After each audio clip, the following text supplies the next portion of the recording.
Hey, good afternoon everyone, it's Tractor Man 44.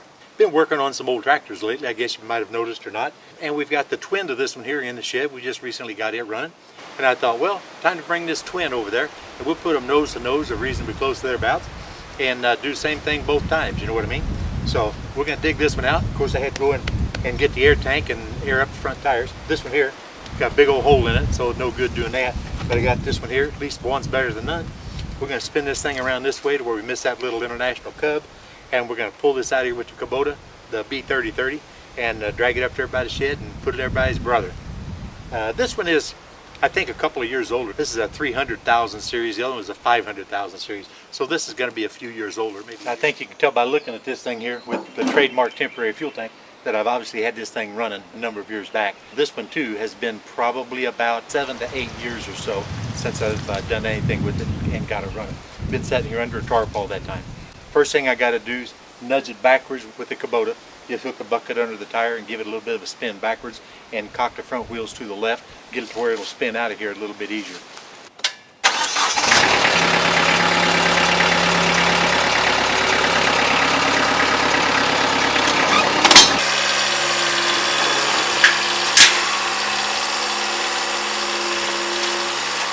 Alright guys, like I say in all my videos, don't do as I say, and definitely don't do as I do. I'm going to give you an idea of what I'm doing here. I changed from the choker to the chain so that I can actually adjust the length of the chain so much easier. But I've hooked on my bucket on the one side of the bucket and then through here and as close as possible. Don't have any help today, so I'm working by myself, which is usual. But I'm on about a 15-degree slope, definitely off camber.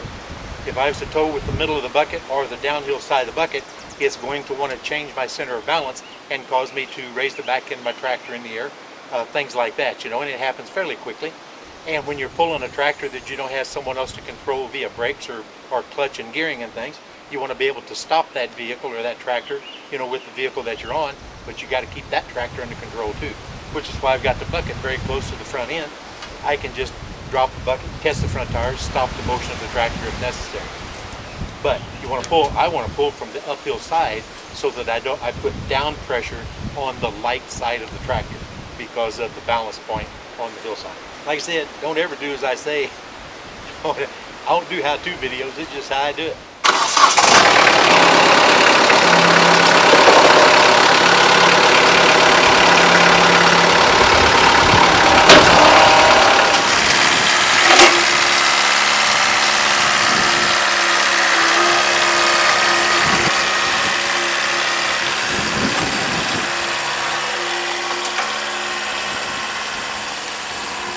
Now I'm still hooked on the uphill side of the bucket, you can see. Slight tilt over here. I'm off of the hillside now, but I'm still a little bit caught there. But I'm still hooking through the front of the bucket because I can see what's going on so much easier than trying to hook onto the drawbar and then just drag and keep looking over your shoulder. But then also what happens is that down pressure on that loader, when I put that loader in the air, puts a tremendous amount of weight on that front wheel assist, and it allows that front wheel assist to do a good percentage of the pull whenever I'm pulling backwards uphill like it is. The back wheels will do something too, you know, but the front wheel's going to do a whole lot with an item.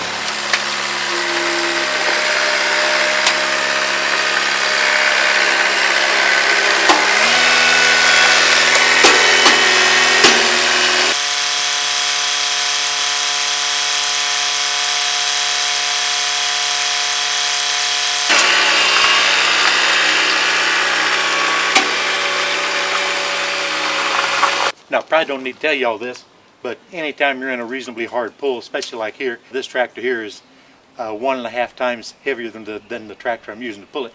But when you do that and you have this multi-ranged hydrostatic drive tractor, I would never pull them and try this in anything other than low range. You want to keep your engine RPM up and keep your foot on your accelerator or the decelerator, whatever you want to call it, at a minimum to allow the horsepower being generated to produce the pressure to drive you rearward slowly. The last thing you want to do is just put it on the floor, especially in a mid-range or a high range. It's just not good for your hydrostat. But at any rate, sometimes you can get lucky. I'm not probably on this because this tire is flat, but this here tire is full. But when you have two good tires on the front, you can sometimes hook your chain on the pedestal, and if you hook to the center of your bucket, you can actually steer it one way or another by the chain dragging this way or the chain dragging this way when you cock your front end this way or that way.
Now when I get these old things going, I use various ways of making temporary gasoline tanks. This I actually happen to use an actual 1.6 imperial gallon gas can.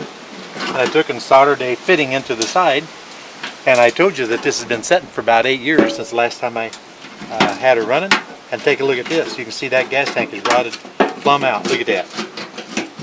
Now this was under the tarp and protected, but the alcohol in the gas drew enough moisture to rust from the inside as well as rust from the outside. So I don't think there's much repair to this one. So I'm gonna have to come up with something else. Maybe take one of the Freon tanks, make a new one. So yeah, it's been about 8 years. Ain't that something? First time I can say I ever had that happen.